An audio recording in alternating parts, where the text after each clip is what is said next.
بسم اللہ الرحمن الرحیم۔ حدیث نبوی۔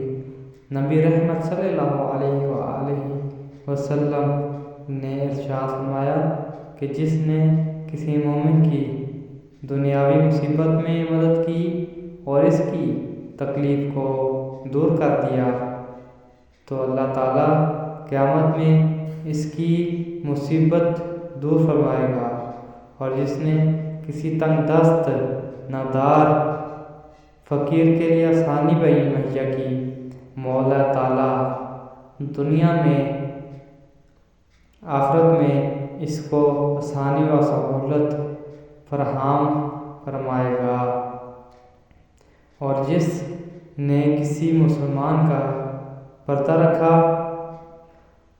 اللہ تعالیٰ قیامت اور دنیا میں اس کی پردہ پوشی فرمائے گا۔